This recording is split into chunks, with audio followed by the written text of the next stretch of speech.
Tal vez uno de los mejores lugares para estudiar la historia del pueblo vasco sea este, el archivo y biblioteca de la Fundación Benedictinos de Lazcao en Guipúzcoa. Aquí se guarda también la documentación más completa sobre la historia y los orígenes de ETA, unas siglas que nacieron a finales de los años 50.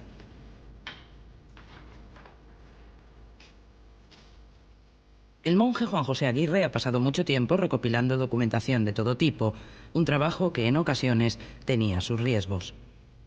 Precisamente durante el franquismo había muchas publicaciones clandestinas, unas más difíciles de conseguir que otras, y se repartían de mano en mano, y hay algunos panfletos, incluso unas pequeñas revistas pequeñas que se publicaban en América, EGI, y se distribuían aquí en el País Vasco.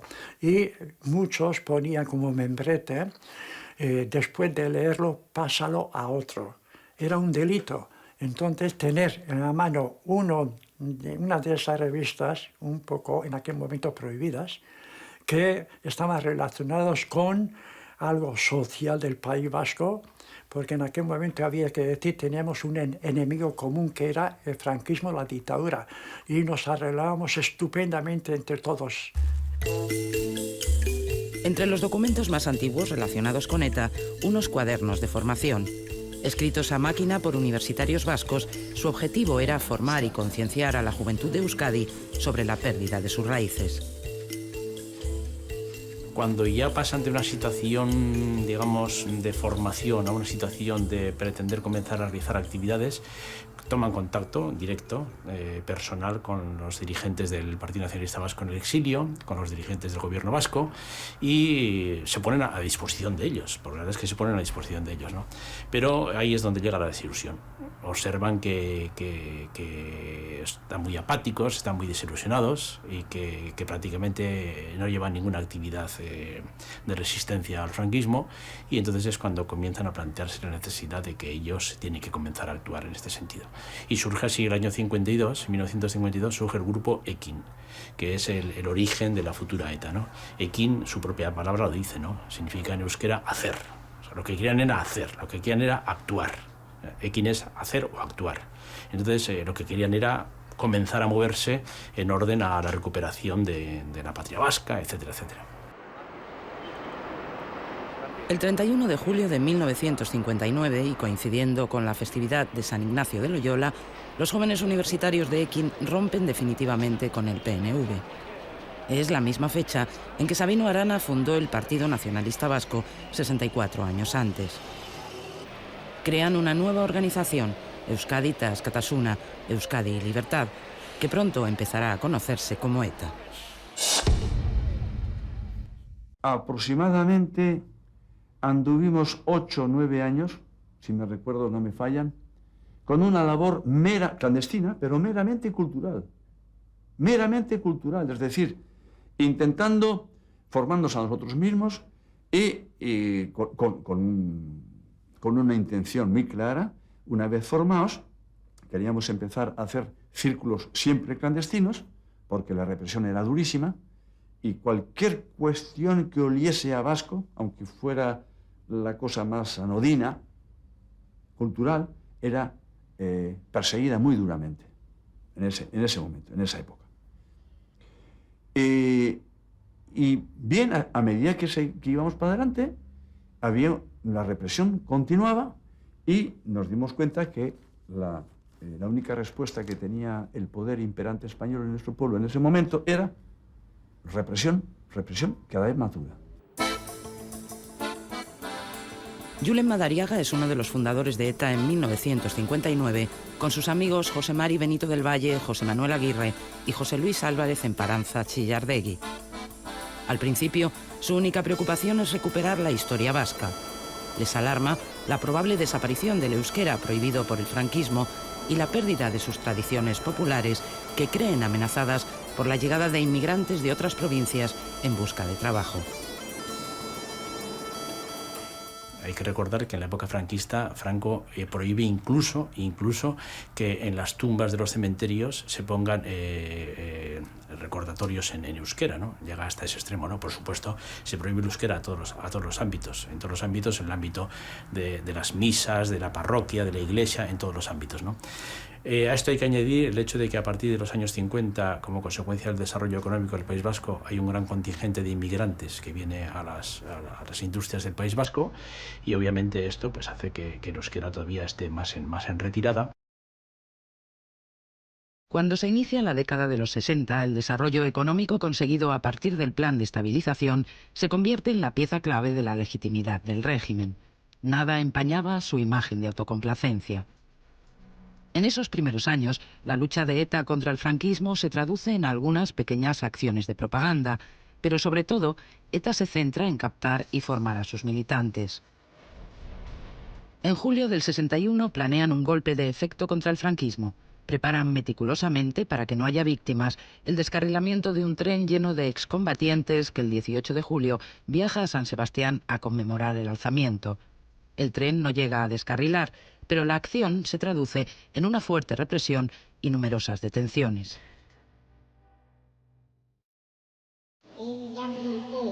La abadía benedictina de Belloc en Francia va a ser el escenario en mayo de 1962 de la primera asamblea de ETA. 3 años después de su fundación, la organización rompe con el nacionalismo histórico.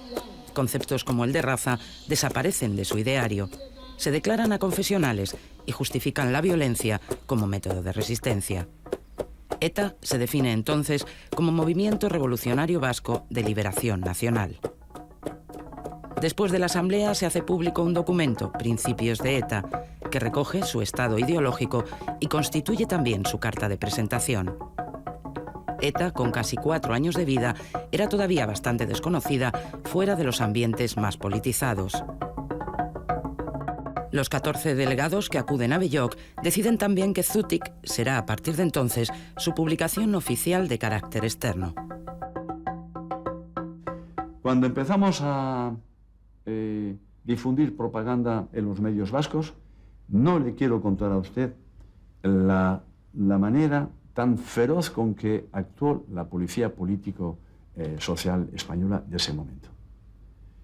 Y cuando vimos que la respuesta era leña y más leña y que ya venían los primeros malos tratos en los primeros detenidos, empezaron las primeras, entre malos tratos y semitorturas, no era todavía la tortura que conoceríamos más tarde.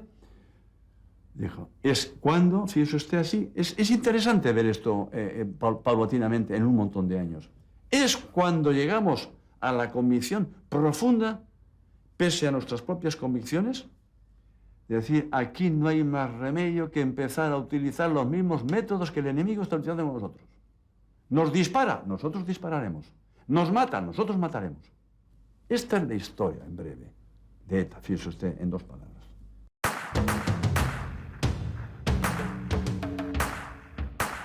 Cuando realmente se plantea el tema de la violencia es a partir de los años 62-63, pero es a imitación o siguiendo el ejemplo de los movimientos anticolonialistas. La guerra de Argelia va a tener una importancia fundamental. Es decir, que la revolución argelina, los grupos clandestinos que luchan en la revolución argelina, incluso la propia revolución cubana de 1959, aunque quizá menos, tienen una gran influencia en la deriva, en la evolución de ETA hacia un grupo violento. En el 64, ETA aprueba un documento, La Guerra Revolucionaria, que será editado más tarde con el título La Insurrección en Euskadi. Elaborado por Julen Madariaga, en aquel momento jefe militar de la organización, es la mística del guerrillero con connotaciones de misticismo religioso.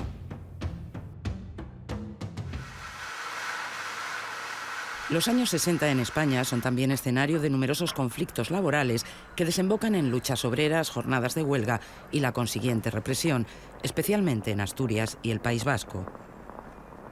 Algunos militantes de ETA, influidos por estos movimientos, pedirán un giro hacia el marxismo. En 1965, cuando celebren su 4ª asamblea, habrá ya 3 corrientes muy claras dentro de la organización: los culturalistas, los obreristas y los llamados tercermundistas, guiados por los sentimientos anticolonialistas a imitación de las recientes revoluciones en países del tercer mundo. Xavier Zumalde, conocido después como el Cabra, ingresa entonces en ETA. Recién llegado se le nombra jefe de la sección militar con el objetivo de entrenar y preparar una sección armada para desarrollar la guerra revolucionaria.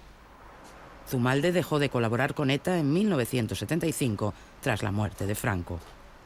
En aquel momento tenemos un manual de ETA que prácticamente está copiado del Frente de Liberación Argelino, en el cual se desarrolla la lucha armada con la técnica o la táctica de crear la reacción-represión, más reacción. Es decir, es lo que se llamamos la guerra revolucionaria. Y a partir de ese momento yo me pongo a organizar unas secciones armadas. No tenemos experiencia, no tenemos armas, no tenemos dinero, no tenemos organización, no tenemos ni siquiera hombres. Y tengo una experiencia de montaña, me gustan las armas, desde niño ya fabricaba armas, hacía armas y tal. Y todo esto lo traslado a crear esa organización etarra, es decir, la primera militar que se llama. Desarrollo manuales, desarrollo tácticas, desarrollo estrategia, y empezamos a movernos en las montañas, empezamos a hacer pequeñas acciones, primero colocando icurriñas, después haciendo muchas pintadas, terminamos asaltando granjas de falange, terminamos volando ferrocarriles, centrales de teléfonos, y ya hay una dinámica bastante interesante porque hemos creado una organización bastante fuerte. Muchos de los que más tarde serían nombres conocidos en ETA, como Argala, Echave o Chomin, se entrenaron con Zumalde. Pero el Cabra y sus hombres se separaron pronto de ETA, funcionando como un grupo autónomo, aunque colaborando con la organización en ocasiones. En 1968 la mayoría de ellos fueron detenidos o tuvieron que exiliarse a Francia, como el propio Cabra.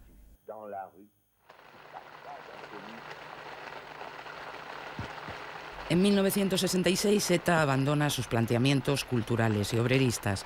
Será durante su quinta asamblea que ETA celebra en dos partes.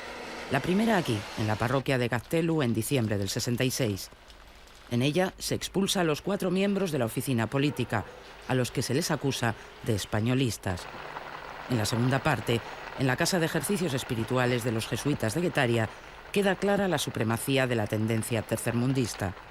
3 de sus fundadores históricos, Álvarez Esparanza, Chillardegui, Benito del Valle y Xavier Imaz, se dan de baja en ETA. Así, la quinta asamblea se convierte en el escenario de la primera gran escisión y también del relevo generacional en las filas de ETA. Xavi Echevarrieta representa a esa nueva generación de ETA. Se convertirá además en su primer jefe carismático y poco después en su primer mártir. Tras presidir la quinta asamblea es elegido miembro del comité ejecutivo. A partir de ese momento, Echevarrieta encabeza la transformación de ETA en un ejército de liberación nacional.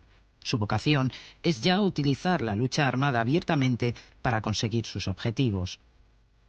Pero los jóvenes miembros de ETA, aunque ya van armados, no son capaces aún de apretar el gatillo.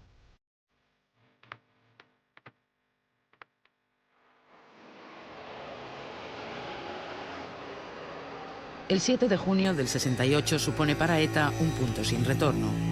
Xavi Echevarrieta, de 23 años, y su amigo Iñaki Sarasqueta, de 19, viajan en coche por la Nacional 1. Van a recoger un cargamento de dinamita para cometer un atentado en San Sebastián. En el kilómetro 446, a la altura de Aduna, les para el guardia civil de tráfico, José Antonio Pardines, que les pide la documentación. Cuando el guardia descubre que la matrícula no coincide con el número de bastidor, Echevarrieta sale del coche, le dispara por la espalda y lo remata en el suelo. Los 2 miembros de ETA huyen y se esconden en la Venta Undi, en las afueras de Tolosa. Cuando salen de allí, a las pocas horas, les para una pareja de la Guardia Civil. Hay un tiroteo. Sarasqueta sale corriendo, pero Xavi Echevarrieta resulta muerto. El guardia civil José Antonio Pardines Arcay, la primera víctima de ETA, tiene al morir 25 años. Llevaba uno destinado en el País Vasco. Gallego, nacido en Malpica, a pocos kilómetros de La Coruña, era hijo y nieto de guardia civil. Hasta su pueblo natal lo traen desde el País Vasco el 10 de junio de 1968, 3 días después de su muerte. Los periódicos de la época hablan de un entierro multitudinario, pero no hacen ni una sola alusión a ETA. Xavi Etxebarrieta es el primero que mata en ETA, pero también es el primero que muere. Vengar al amigo caído se convierte en una obsesión para sus compañeros de militancia, que ahora, por primera vez, se atreverán a matar. Etxebarrieta se transformará así en un icono dentro del entorno de ETA y de la izquierda abertzale. Mucho se había escrito sobre la lucha armada, sobre el atentado a las fuerzas de seguridad, ¿no? Y es este momento, es este acontecimiento de que uno efectivamente se lo cree y mata a un guardia civil, a continuación la Guardia Civil le mata al que había matado al guardia civil, y ya en ese momento pues se produce no solo la asunción teórica de una serie de documentos que habían estado bailando de mano en mano, sino el hecho más cercano que me han matado a un amigo, o cumplo con lo que estaba diciendo, o desaparezco del mapa, ¿no? Entonces una especie de compromiso, de afecto al caído, de venganza por el muerto, que se sumaba pues a toda la palabrería más o menos teorizada que había corrido en el seno de ETA desde el año 62 o antes. ETA decide acabar con la acción que Etxebarrieta ha dejado a medias, la operación Sagarra o Manzana en euskera, el primer asesinato premeditado de su historia.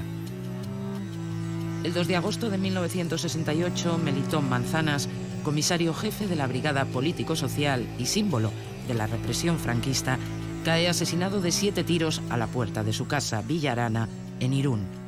Yo no quiero justificar el asesinato de Manzanas por el bagaje político-policial que tuviera en aquel momento, ¿no?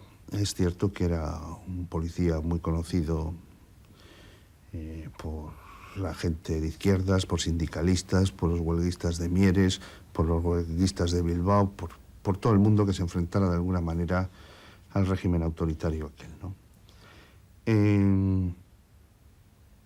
Probablemente lo de Operación Sagarra estaría ahí, estaría pensado, porque en toda la historia de ETA había estado pensado siempre, ¿no? Y periódicamente surgía la tentación de actuar contra esta persona, ¿no? Pero claro, en ese momento se retoma el asunto con un compañero muerto.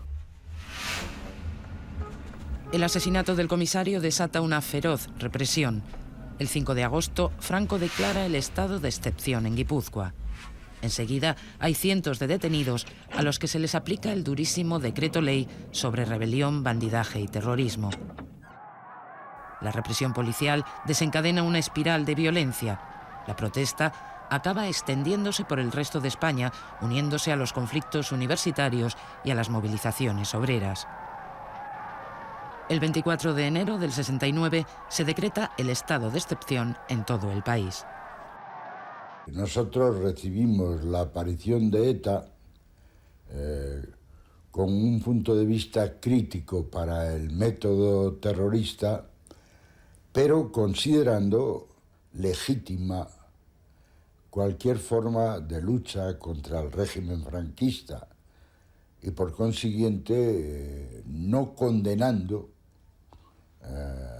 de manera rotunda nunca la existencia de ese grupo. Es decir, frente a la dictadura nosotros considerábamos legítima, aunque no estuviéramos de acuerdo con ella, la forma de lucha terrorista.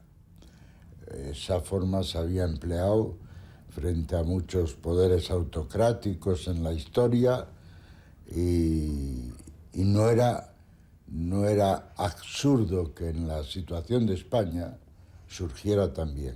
¿Qué ocurre? Ocurre que Franco colabora perfectamente, hace bueno el principio de acción-represión, ¿no?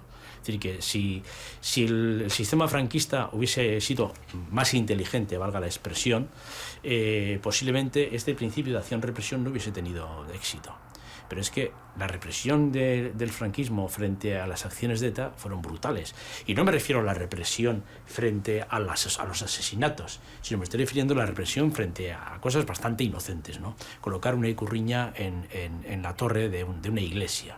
Esto suponía una represión brutal, torturas, muchos años de cárcel, consejos de guerra, etcétera, etcétera. Bueno, pues funcionó. Y funcionó sobre todo cuando más éxito tuvo es a partir en el momento de en torno al proceso de Burgos, ¿no? A finales de 1969 hay cerca de 2.000 detenidos, entre ellos casi todos los cuadros de ETA.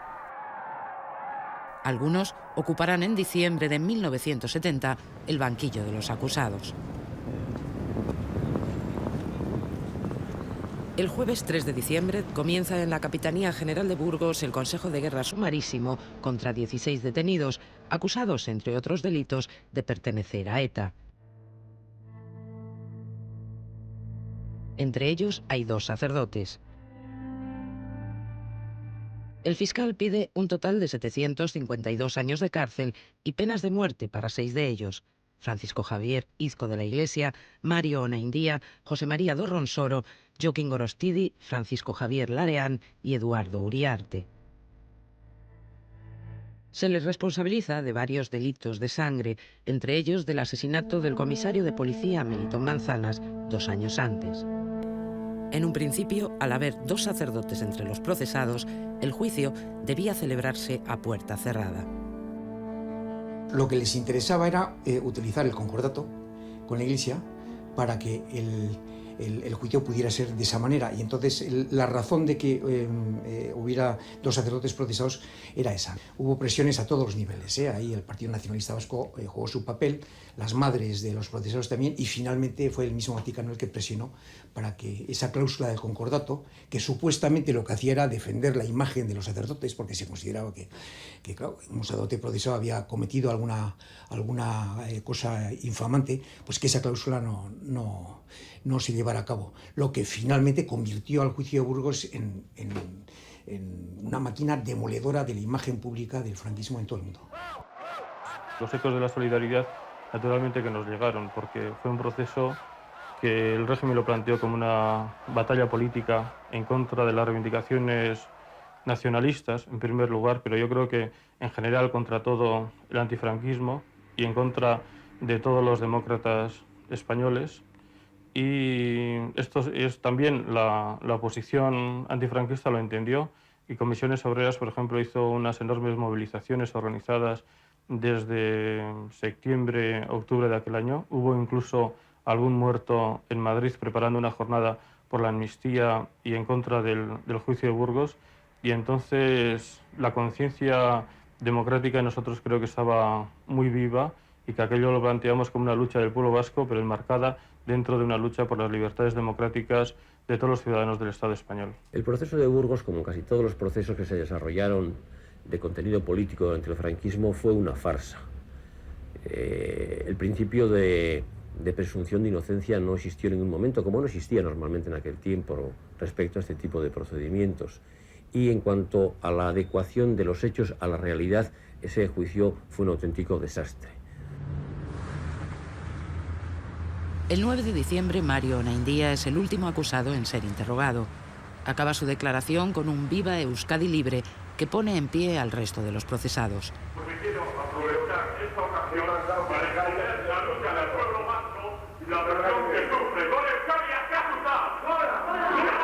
El juicio público termina con todos cantando el himno del soldado vasco, coreados por parte del público.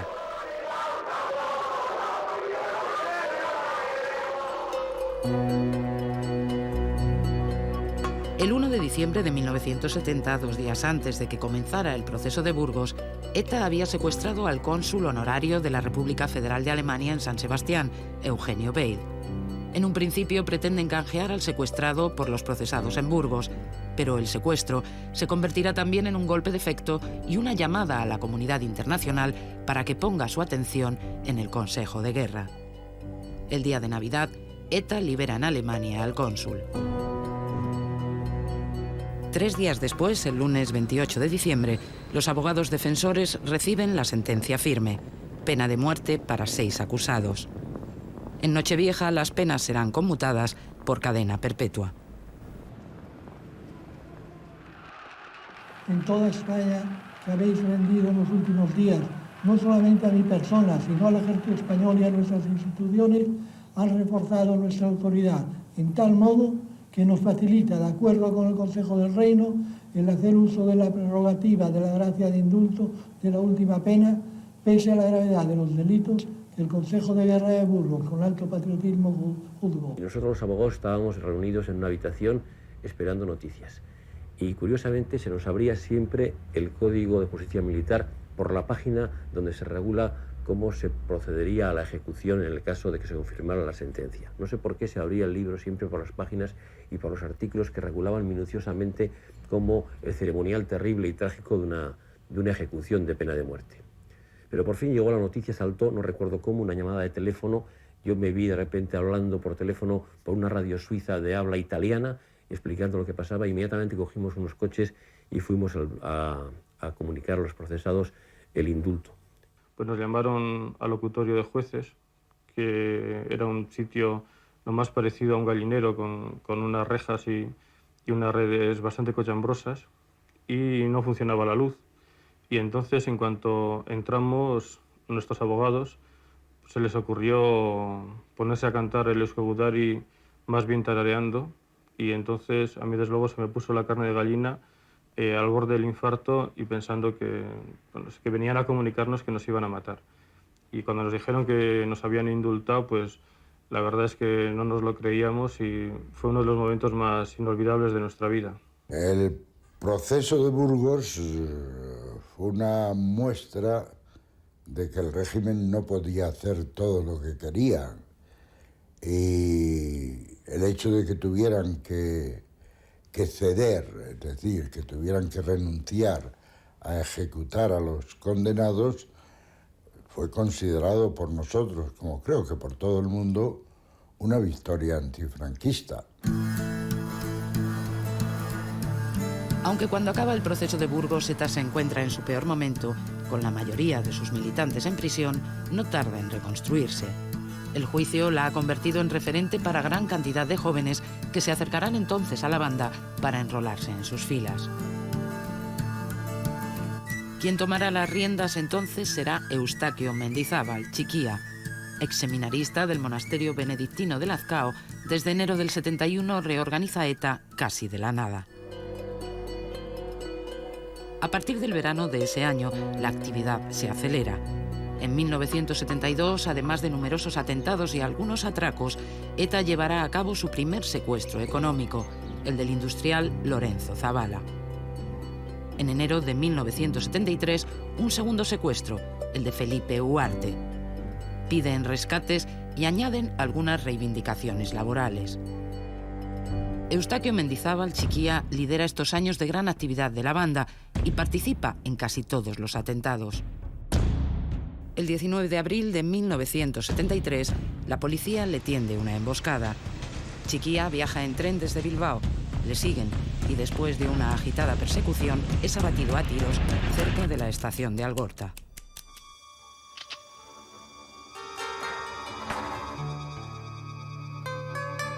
En unos meses ETA reorganizará el frente militar y pondrá en marcha la Operación Ogro, el segundo asesinato premeditado de su historia.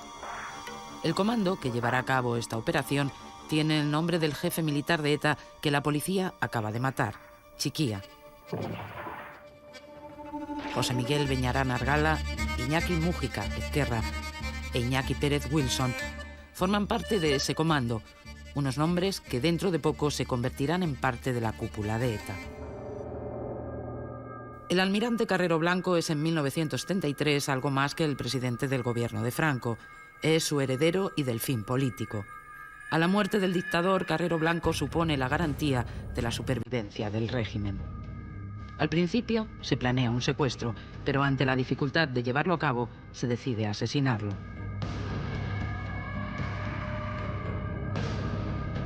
El jueves 20 de diciembre de 1973, a las 9:36 de la mañana, el coche donde viajan Carrero Blanco y sus dos escoltas pasa a la altura del 104 de la madrileña calle de Claudio Puello.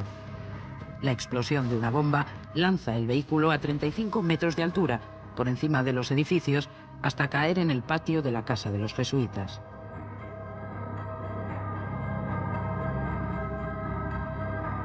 El atentado contribuye a encumbrar la importancia de ETA. Es el golpe más osado contra el franquismo desde el final de la Guerra Civil.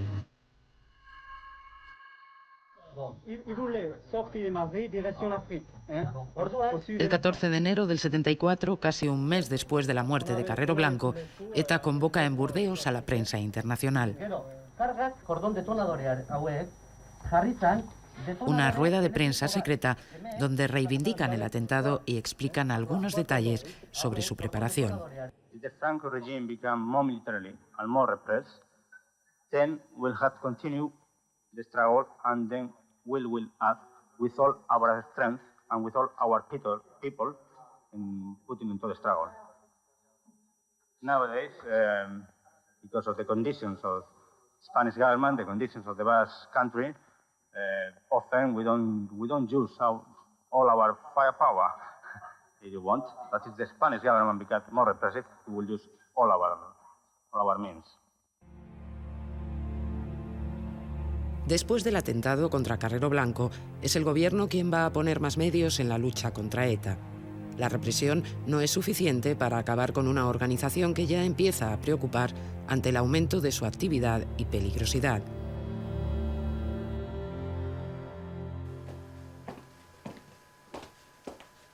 Es entonces cuando aparece en la historia de ETA Mikel Lejarza, Lobo.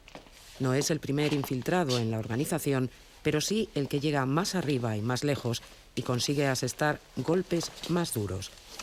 Cuando la operación Lobo terminó, ETA puso precio a su cabeza. La situación era crítica porque realmente los servicios secretos tampoco sabían prácticamente casi nada sobre ETA. Había muy poquita información. Se habían intentado hacer muchas cosas, pero la información estructural del entorno de ETA era mínima. Entonces, la única posibilidad que había era la de una infiltración, ¿no? Pero realmente no había prácticamente información, no se sabía prácticamente nada de los avances de ETA. Y ETA estaba comenzando a avanzar muchísimo. Yo era de los muchachos más normalitos que podían existir en aquella época, en aquellos lugares, ¿no? No había nada que sobresaliera de mí en este aspecto, ¿no? Que había algo, quizás una mezcla de aventurero, idealista, quizás un poco ignorante también, ignorante en el sentido de que no tenía ni idea de lo que podía acarrearme todo eso, o ignorante de lo que realmente suponía la estructura de ETA, etcétera, ¿no? O lo que suponían los mismos servicios de inteligencia de aquella época, ¿no? Y paso a paso, día a día, pues lo que estás haciendo es buscar la forma, la manera de acercarte a alguien, que ese alguien te pueda acercar a otro, ¿no? Y empieza un camino, pues, muy difícil, camino tenebroso, ¿no?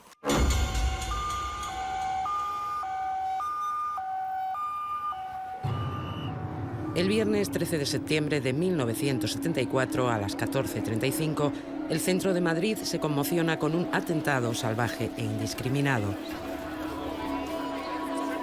12 personas mueren y hay más de 70 heridos. La explosión en el número 4 de la madrileña Calle del Correo, en la cafetería Rolando, próxima a la Dirección General de Seguridad. Los terroristas esperaban asestar un duro golpe al cuerpo de policía, pero todos los fallecidos son civiles. ¿Me podría decir su nombre, por favor? Emilio Candil García. ¿Qué hacía usted en el momento del accidente? Bueno, pues estaba trabajando en la barra. Entonces un cliente me pagó, fui a cobrar y en ese momento no me di cuenta de más. Me dio una corriente que me enterró de escombros. Y a partir de ese momento, pues ya no me recuerdo nada más que verme en el patio de lo que es hoy la presidencia de la Comunidad de Madrid, con muchos heridos y demás. Y a posteriori me cogieron una ambulancia y me llevaron a La Paz. En ese instante perdí el conocimiento y hasta 2 días y pico después ya no lo recobré. Porque es que no sientes nada más que una fuerte descarga eléctrica. Ya no controlas tu persona. Si vive, vive. Si no vive, pues nada, como le pasó a los que murieron. Murió Francisco, que era el cocinero, y Manolo, que era el encargado, que estaba en el salón y en ese momento había bajado a la cocina, lo que fuera, no lo sé, murió también. Era el jefe de cocina de la cafetería Rolando. Llevábamos 10 meses, llevaba nada más trabajando. Anteriormente estuvimos en Burgos, empezó en el Hotel Emperador y bueno, pues terminó en Rolando, claro. Mi marido tenía 30 años nada más. Es que antes parecíamos muy mayores con 30 años, pero no dejábamos de ser niños, o sea, no niños, pero muy jovencitos, y a esa edad le quitaron la vida, lo mejor. Que tenía sus niñas, una con 4 años, otra con 2. Éramos felices y esta gente se le arrebató la vida. A él y a muchas más, claro. Pero vamos, yo cuento lo mío. Mi hija, la mayor, lo llevó muy mal desde un principio, porque ella no sabía lo que pasaba. Sabía que algo pasaba en casa, no sabía el qué, porque no llegaba a entender. Tenía 4 añitos, recién cumplidos. Ella estaba muy unida a su padre. Entonces, al ver que su padre no venía, pues lo pasó muy mal. La tuve que llevar hasta el médico para que ella cambiara un poco su mente. Y bueno, pues luego ya de más mayores la tuve que contar lo que pasaba, claro. Entonces, bueno, pues ellas, a lo mejor ese rencor que tengo yo, no lo tienen ellas. Tampoco las he inculcado que tengan odio. Yo sí lo tengo, ¿eh? Pero a ellas no se lo he inculcado. En un principio nadie reivindica esta acción. Hay dudas dentro de la propia ETA. El primer atentado indiscriminado de su historia contra un lugar público provoca también duras críticas dentro de la organización, entre ellas las de Argala y Joyes. En junio de ese mismo año ya se había producido una ruptura y el llamado Frente Obrero abandonaba ETA. Después del atentado en Madrid, la fractura es un hecho. Hay un sector que es partidario de reconocer la autoría del asesinato, de los asesinatos, y otro sector que es contrario. Entonces, eso va a dar lugar a una ruptura entre esas dos facciones. Aquellos que querían reconocer su responsabilidad van a dar lugar a ETA militar, y aquellos que se oponían van a dar lugar a ETA político-militar. Sin embargo, aunque ese puede ser el motivo aparente, en el fondo lo que se estaba dilucidando en aquel momento era qué tipo de estructura era más adecuada para practicar el terrorismo en una situación democrática, cuando hubiera una situación democrática en España. Y eso es el fondo de la ruptura que se da entre las dos ramas de ETA. A raíz del atentado de Calle Correo, ETA se resquebraja totalmente porque hay una pelea tremenda entre los principales personajes de ETA, ¿no? O sea, entre Argala, Ezquerra, etcétera, ¿no? Entonces Ezquerra toma la línea toma la dirección de la línea de ETA político-militar, que es la que realmente se convierte en una ETA fuerte, de verdad, ¿no? Yo en ese momento lo que estoy es viendo esa ruptura y ese comienzo de esas nuevas ETAs, o esa nueva ETA, ¿no? Fraccionada. Y viendo también, pues, cuál era la más importante y la más interesante para perforarla, ¿no? Para entrar, para infiltrarme y perforarla. O sea y es cuando realmente pues compruebo que ETA político-militar es la que realmente tiene toda la fuerza y tiene todo el apoyo, etcétera, ¿no? Y es donde veo que por dónde tengo que tirar. En octubre de 1974, después del atentado de Madrid, ETA se parte en dos, ETA militar y ETA político-militar. La rama militar adopta a partir de entonces una postura de enfrentamiento armado contra el Estado, atentando contra el ejército, las fuerzas de seguridad, colaboracionistas o chivatos. Por su parte, ETA político-militar, organización mayoritaria, pondrá una mayor atención en las actividades políticas, pero sin renunciar a la lucha armada. Y para ello contará con sus propios comandos especiales, los Berecis, que se encargarán de las acciones violentas. La lucha armada quedaba subordinada a la lucha política. Bueno, Mientras, Miquel Lejarza Lobo va ganándose la confianza de los militantes y jefes de ETA político-militar. Gorka, que así le llaman, no será un militante más, y entre sus responsabilidades estará la de conseguir pisos para la organización en Madrid y Barcelona. Es como la pesca, ¿no? Es lanzar el cebo para que vayan picando, ¿no? Entonces tú tienes que despertar el interés de ellos, que es complicadísimo, lógicamente, pero con el tiempo, poco a poco, pues es lo que hay que conseguir. Y tú tienes que dividirte en dos mitades, lógicamente. Por una parte está Miquel Lejarza Lobo, que tienes que tener muy claro dónde estás y con quién estás. Y por otra parte, eres Gorka, que es dónde estás, infiltrado y dónde estás y dónde corres el peligro, ¿no? Lógicamente. Ellos han visto que yo soy una persona que me muevo bien por España, que no tengo problemas, que conozco bien España, que tengo amigos en distintos lugares de España. Pues lógicamente a ellos lo que más les interesaba en ese momento es a una persona que se pudiera mover así para crear infraestructura en la capital, en Madrid, en Barcelona, en diferentes lugares, porque las acciones que tenían previstas eran muy fuertes. Yo, cuando ellos me dicen de que me encargara de la infraestructura de toda la organización, yo en principio les dije que no, que yo quería formar parte de los comandos de acción, que para eso pues estaba designado. Ellos me dijeron que lo pensara. Yo no me lo podía creer. Digo, vamos, es que es lo que realmente espera y ansía cualquier infiltrado, ¿no? O sea que eso suponía un control absoluto de la organización. Y yo, pues realmente, pues al final, pues digo que sí. A partir de ese momento, los servicios secretos se encargarán, con la ayuda de Miquel Lejarza, de ir montando el operativo, el punto final de la Operación Lobo, una serie de pisos en Barcelona y Madrid, el cebo para atraer y desmontar la estructura de ETA. Pero no siempre las cosas salieron bien, y los cruces de información provocaron algunos incidentes en los que la Operación Lobo y el mismo Lobo corren peligro. En un momento nos vemos corriendo por las calles de Madrid, cerca del estadio Bernabéu. Lo duro fue cuando la policía pues empezó a disparar. Lógicamente, la policía no sabía quién era yo. Y allí íbamos 4 para que aquello se desmadra y cada uno echa a correr para un lado y yo pues tengo que buscar mi propio escape. Y en ese momento empiezan a silbar las balas de una manera terrible, ¿no? Y yo tengo que ganar tiempo y saco una de mis armas, yo llevaba 2 pistolas y saco la Browning, la más grande que tenía, y disparé un cargador y gané tiempo. En ese momento pues pude entrar, en vez de en el primer portal, en el segundo portal, con tan mala suerte de que resulta que cuando yo llamo por teléfono pues no había nadie en la oficina. Y en aquella refriega pues yo tuve una gran suerte porque luego dijeron que habían recogido 2.000 casquillos de bala aproximadamente, con lo cual que de los 2.000 casquillos de bala pues no me dieran ninguno, pues lógicamente fue un milagro, ¿no? Y las otras personas, los otros 3, uno cayó muerto y los otros 2 cayeron heridos. O sea que realmente yo pues me libré por mis propios medios.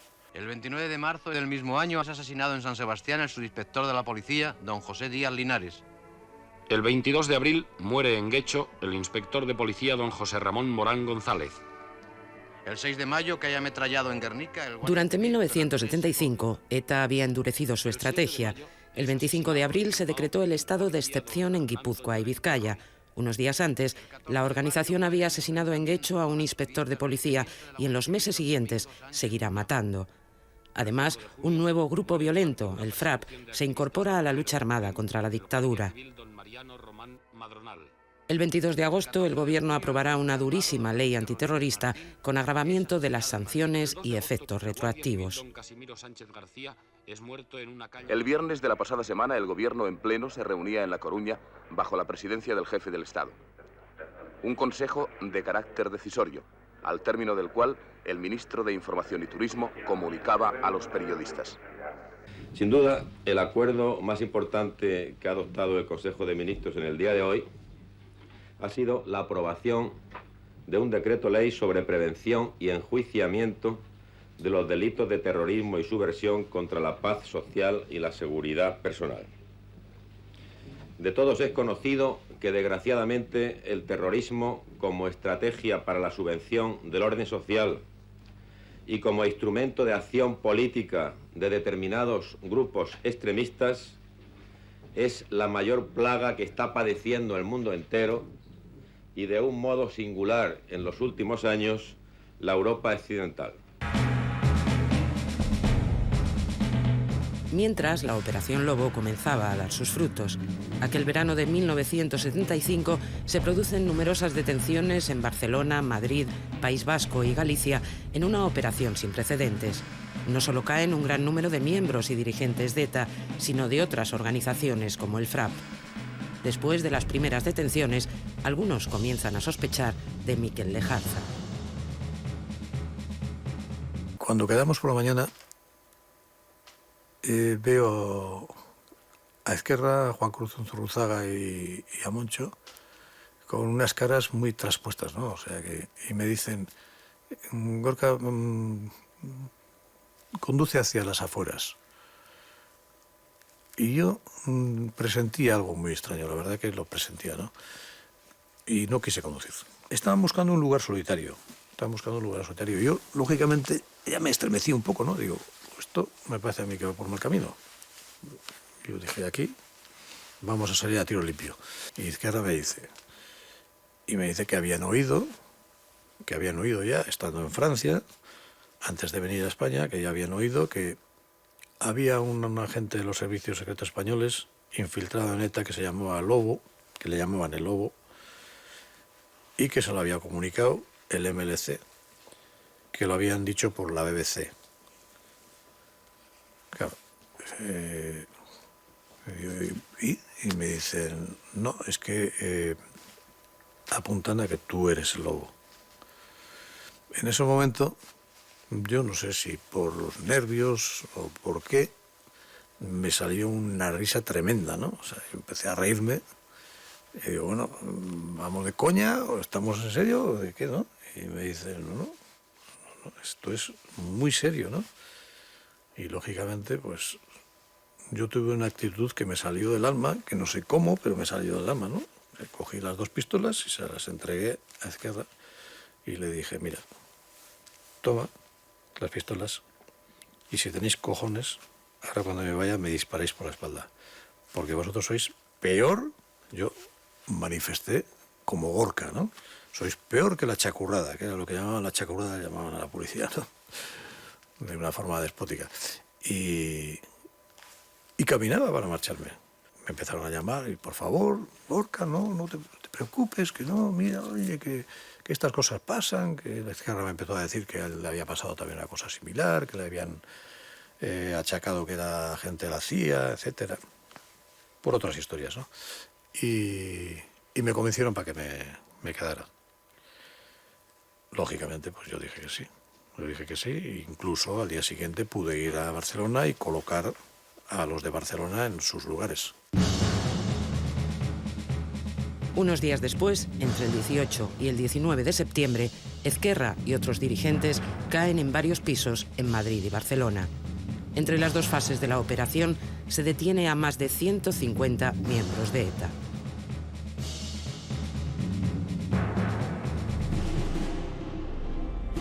El régimen franquista estaba en plena descomposición, pero insiste en dar muestras de fortaleza.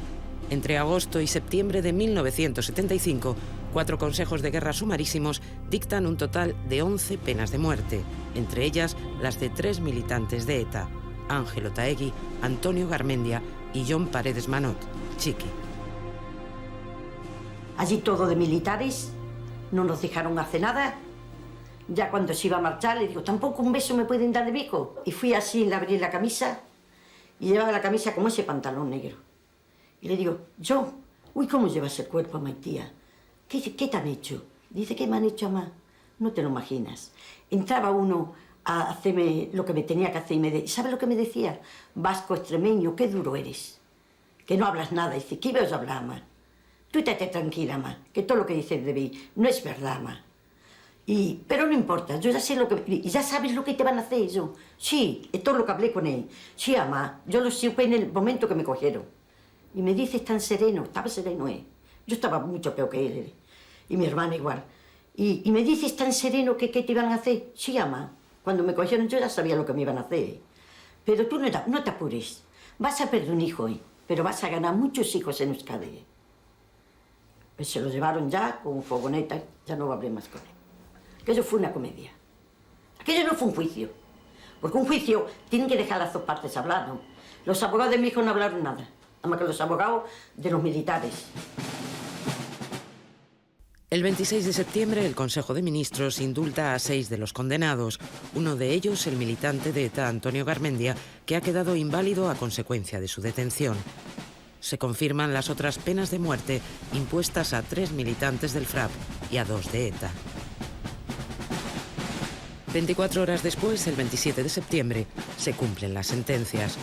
Los 3 condenados del FRAP, Humberto Baena, Ramón García Sanz y José Luis Sánchez Bravo, son fusilados en el cuartel de Hoyo de Manzanares, en Madrid.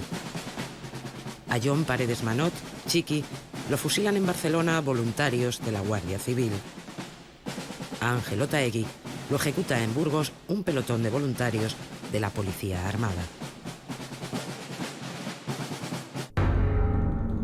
Son las últimas ejecuciones de un régimen moribundo.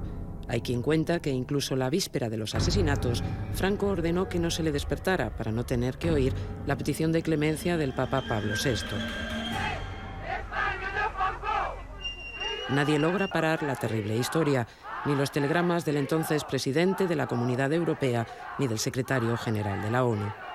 Tampoco el clamor de media Europa, que se echa a la calle para protestar por el franquismo. 18 embajadores europeos salen de España llamados por sus gobiernos para consultas.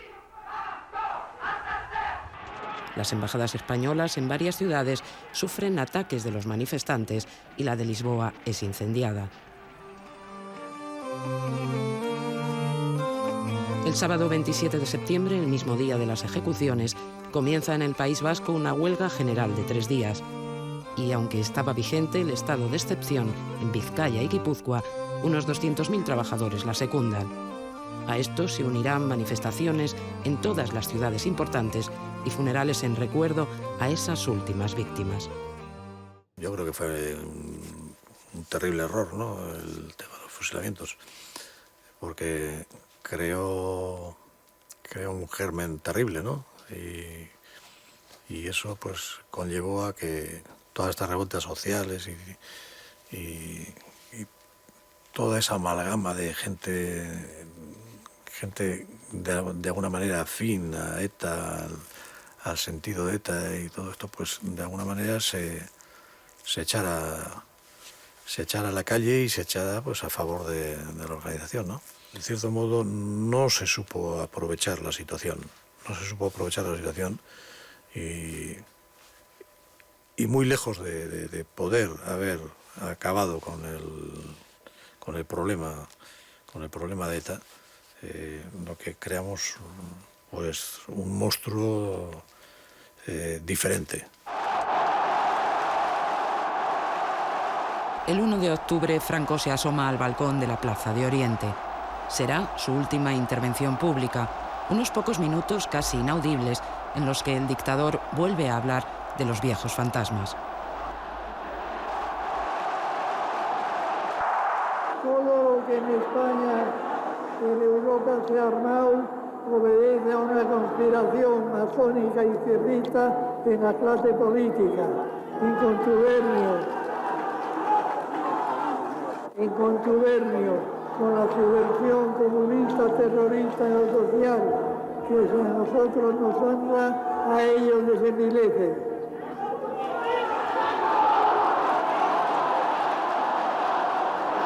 ¡Arriba España!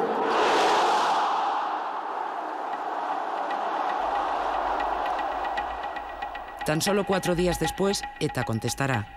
Si Franco muere matando, ETA continuará haciéndolo. No es más que la vieja teoría de la acción, represión, acción. El 5 de octubre de 1975, una carga explosiva al paso de un todoterreno mata en Oñate, Guipúzcoa, a 3 guardias civiles. Otros 2 quedan heridos. Sí, salimos del cuartel, pues como era normal, pues por la mañana, no recuerdo la hora que era, pero creo que serán ahí alrededor de las 6 de la mañana. Estábamos haciendo servicio en un control de carretera, nos llamaron por teléfono que subiéramos al santuario, que había una icurriña, en aquella fecha la icurriña está prohibida, y en la icurriña, en el indicador de carretera que estaba, había como fuesen dos explosivos. Aquello se tiró abajo y aquello no era explosivo, aquello era la trampa para llegar arriba. Y a la puerta fue ya cuando nos pusieron el artefacto. Yo de aquello no recuerdo absolutamente nada, hasta que me lo dijeron en el hospital lo que me ha pasado. Pero en el hospital yo es que estuve mucho tiempo también sin conocimiento. Estuve en la UCI mucho tiempo, estuve varios días en la UCI, varios días. Quizás 30 y tantos. Todas mis lesiones fueron en la cabeza. Yo es que según tengo entendido, el coche de la explosión fue a 20 metros y a mí me cogieron unos metros fuera del coche. O sea que a mí todavía no me lo explico por la parte de yo salir del coche. Me tuvieron en la losa con los difuntos, según un compañero, me estuvieron varias horas allí esperando que me muriera. De momento me rompió la vida, pero bien rota. Porque, claro, yo me casé para quizás sería a los 2 años, pero en aquel momento conmigo no contaban. En aquella fecha pues no se tenían miedo, lo que es miedo, pues no, poco respeto, y los que llegan más nuevos, pues más.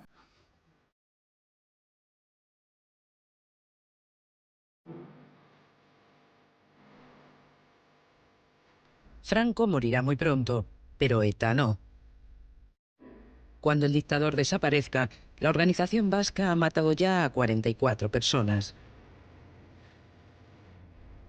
El inicio del fin del franquismo no va a suponer el fin de ETA.